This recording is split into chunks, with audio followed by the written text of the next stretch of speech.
کسی نے ابن عمر سے پوچھا کہ فلاں جگہ کے اندر ایک شخص نے گستاخی رسول کی ہے، آپ بتائیں اس کے بارے میں فتویٰ کیا ہے؟ تو ابن عمر غصے میں آ گئے، کہا فتویٰ پوچھنے آگے ہو، پہلے اسے قتل کیوں نہیں کیا؟ اور یہ بات ہمارا موقف دو ٹوک اور واضح ہے کہ گستاخ رسول واجب القتل ہے، اور اس کو بطور حد قتل کیا جائے گا، بطور تعزیر قتل نہیں کیا جائے گا۔ اور اگر وہ معافی مانگے بھی تو چونکہ بطور حد قتل کیا جائے گا، اس کی معافی قابل قبول نہیں ہوگی۔ آج یہ بھی فلسفہ لوگ تراش رہے ہیں کہ حضور نے اپنے دشمنوں کو معاف کیا ہے۔ اپنے بیٹے کے قاتل کو کرنا معاف، تیری جوان مردی کا پتہ چلے، کرنا سنت ادا۔ اپنے گستاخ کو معاف کرنا، دشمن کو معاف کرنا اور بات ہے، لیکن محبوب کے دشمن کو معاف کرنا اور بات ہے۔ دوسرے لفظوں میں یوں سمجھ لو، اپنے دشمن کو معاف کرنا جوان مردی ہے، اور محبوب کے دشمن کو معاف کر دینا بے غیرتی ہوا کرتی ہے۔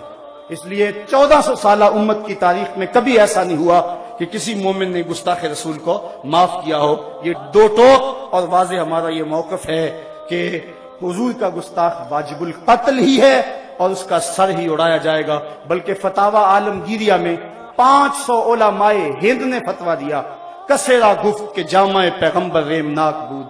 کسی نے اگر کہا کہ حضور جو لباس پہنتے تھے وہ میلا کچیلا ہوتا ہے، وہ میلا کچیلا ہوتا تھا، 500 علماء نے فتویٰ دیا اس کی گردن اڑا دو۔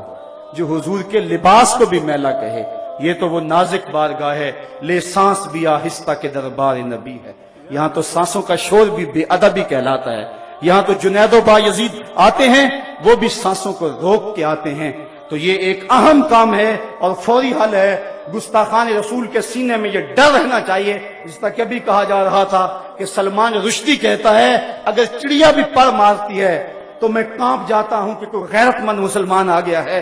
تو اگر اس کا یہ خوف بھی ختم کر دیا جائے پھر تو گستاخی رسول کا باب ہی کھل جائے گا۔ اب ہی جو ہے وہ 22 ممالک کے 75 اخبار اور 200 چینلوں نے یہ خاکے جرأت مندی کے ساتھ جو ہے وہ شائع کیے، اور یہ پہلی مرتبہ ایسا ہوا ہے، ورنہ 14 صدیوں کی تاریخ گواہ ہے کہ کبھی بھی ایسے تحریک کے طور پہ جرأت نہیں ہوئی کہ یوں حضور کی توہین کی جائے۔ جوش میں آ جایا کرتی تھی غیرت، لیکن افسوس آج اس کشتی کو ہے خوف تلاطم صد ہے، منہ موڑ دیے تھے جس نے بڑھتے ہوئے طوفانوں کے۔